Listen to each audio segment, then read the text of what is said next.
Restons à ce congrès pour dire que le président de la plateforme des citoyens unis pour le développement PQD et le président de l'ordre des avocats invités ont salué le déroulement du congrès de l'USTG et invitent le nouveau bureau à promouvoir la négociation dans la défense des intérêts des travailleurs. Alseni Baré et Ibrahim Assouma vous proposent un extrait de leur intervention suivie. Encore une fois, félicitations à tout le monde. Dans un pays où le communautarisme est devenu monnaie courante, les organisations syndicales sont les seules qui peuvent engager une lutte sans qu'on ne cherche à savoir qui est derrière, c'est quoi son patronyme. Donc il faut que cette dynamique-là soit maintenue. Le rêve, le combat ont donné un résultat important pour notre pays.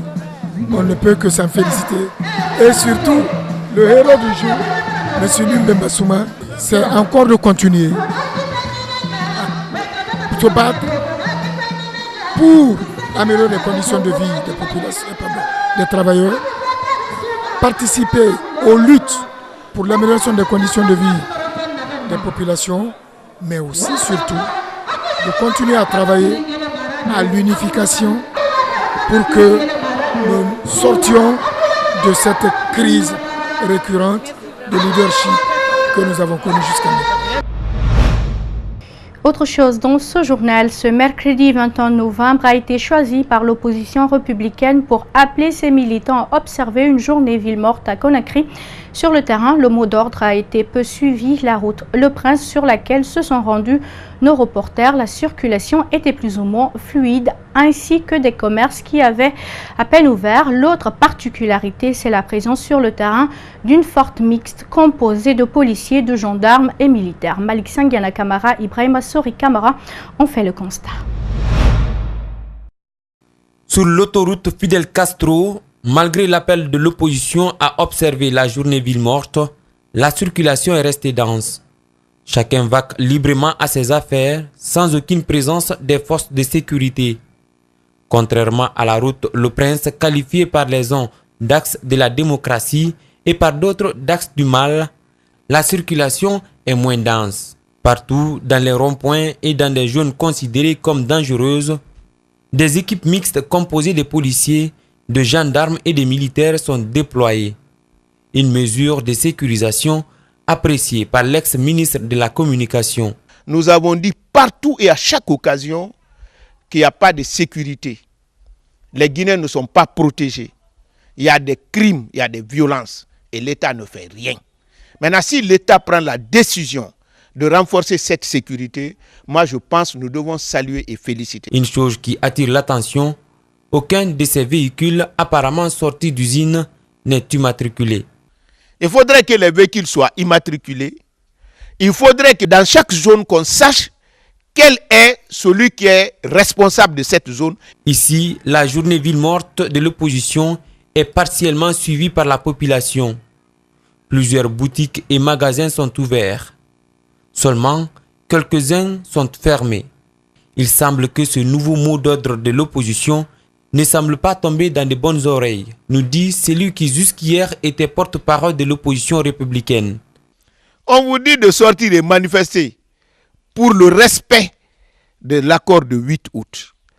Mais partout où on a gagné, on est content. Même si l'accord n'est pas respecté. C'est là où on n'a pas gagné, on manifeste. Mais les gens ne vous comprendront pas. De Amdalaï à Anko 5, en passant par Bambeto, Koloma, Koza, aucun incident n'a été signalé sur notre trajectoire pendant notre constat. La décision des autorités de procéder à l'installation des PA sur certains axes de la capitale est considérée par certains comme une manière de freiner l'insécurité, une manière de mettre fin au cas de meurtre dans les manifestations politiques. Cette idée n'est pas la même chez la cellule Le Balai Citoyen qui qualifie cette décision de démarche anticonstitutionnelle. Elle a rendu publique une déclaration dans ce sens. Les propos de Sékou Koundouno sont recueillis par Mohamed Valek Touré et Amara Alexis. Face à ce constat, le Balai Citoyen sollicite l'arrêt de l'escalade continue de la violation flagrante de nos dispositions constitutionnelles, des libertés et des droits fondamentaux et interpelle le gouvernement à reconsidérer sa position en trouvant une solution politique à cette crise et une justice équitable pour tous.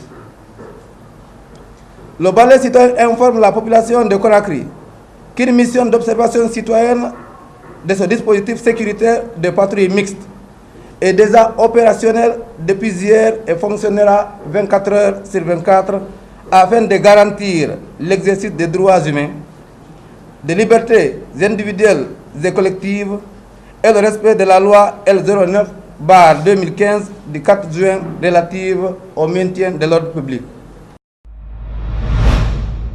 Il faut rappeler que la cellule balai citoyen a effectué dans la soirée du lundi une tournée pour constater l'application de cette nouvelle mesure sur le terrain. Les agents sont bien visibles et ils sont installés dans les lieux jugés stratégiques. Nos reporters ont pu recueillir le sentiment de quelques acteurs de la société sur les lieux. Mamadou Sadio Baldi. Le balai citoyen opposé à l'installation des PA de la capitale. Le risque de bavure et de dérapage entre l'esprit de cette plateforme. Le constat du terrain est encore plus préoccupant, souligne son coordinateur. Depuis hier à 21h, nous avons déployé une équipe choc sur le terrain afin de savoir comment ils sont déployés, quel est le matériel qu'ils utilisent sur le terrain. Et à date, nous avons une inquiétude très pressante qu'on va vous faire partager aussi. Les véhicules, les engins roulants qui sont déployés ne sont pas du tout immatriculés. C'est un grand risque compte tenu. Parce qu'il faudrait que vous le sachiez que ces unités ne sont pas déployées pour empêcher les citoyens de jurer à leur liberté individuelle et collective. Donc du fait qu'ils ne sont pas immatriculés, des cas de bavure, des cas de dérive peuvent exister, mais les citoyens n'ont pas la possibilité de les localiser, de les identifier. Silence forcé, c'est l'analyse à chaud de la plateforme des jeunes leaders de l'Axe pour la démocratie et le développement. Cette mesure ne rassure pas du tout cette organisation. L'installation des PA dans une zone spéciale qui déjà est dans une situation de frustration par rapport au maintien d'ordre disproportionné constaté et une zone diabolisée et même marginalisée, ça ne fera qu'accentuer et radicaliser la violence dont ils pensent avoir, n'est-ce pas, et cherchent à maîtriser. Alors, c'est un peu une façon de mettre les gens dans le silence forcé. 2 équipes d'observation seront déployées pour s'assurer que les libertés citoyennes sont respectées, promet la cellule balai citoyen. Piétiner la loi ne ferait plier personne. Au contraire, le fossé entre autorités publiques et population risque de se creuser davantage, fait remarquer le PJDD. Actuellement, nous sommes dans une situation de crise répétitive, notamment politique, mais aussi sociale, parce qu'il y a l'éducation qui est là. Les gens n'étudient pas. Ils n'ont qu'à tenter de trouver solution à tout ça, au lieu de mettre les gens dans le silence forcé, en s'installant à gauche et à droite.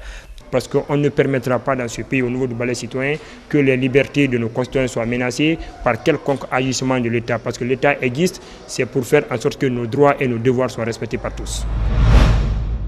La Guinée va abriter du 22 au 23 novembre 2018 le Forum national consultatif sur la santé néonatale. Un prélude à la tenue de cette rencontre, les organisateurs comme l'UNICEF et le ministère de la Santé ont animé ce mercredi à Conakry une conférence au cours de laquelle ils sont largement revenus sur les objectifs et les retombées éventuelles de ce forum. Compte rendu, Mamadou Boy Diallo et Aliouba. La Guinée va abriter du 22 au 23 novembre 2018 le Forum national consultatif sur la santé néonatale. La rencontre se tient à un moment où le taux de mortalité néonatale est de 33 décès pour 1000 naissances vivantes à l'échelle nationale. La région de Mamou est la plus touchée avec 40 à 50 décès sur 1000 naissances vivantes selon le ministère de la Santé. Mais quelles sont les causes de la mortalité néonatale? Des infections qui peuvent passer de la mère à l'enfant ou bien des infections que l'enfant contracte à la naissance.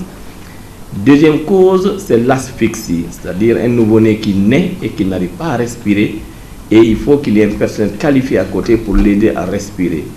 La troisième cause de décès de ces nouveau-nés, c'est la prématurité. Et la quatrième cause, c'est les malformations congénitales. Ces statistiques font froid au dos car affectant la survie de la mère et de l'enfant. D'où la nécessité de la tenue de ce forum pour explorer des voies et moyens afin de réduire la mortalité néonatale en Guinée. Partager les expériences des autres pays sur comment ils ont réussi à réduire la mortalité néonatale, surtout en termes de bonnes pratiques, et aussi regarder nous-mêmes ce que nous faisons ici de bon et qui des interventions efficientes avec un impact très élevé pour la survie du nouveau-né. L'objectif pour les pays de la sous-région ouest-africaine est de parvenir à 21 décès pour 1000 naissances vivantes à l'horizon 2020. Pour y parvenir, la concertation et le partage d'expériences entre professionnels de la santé est une approche importante.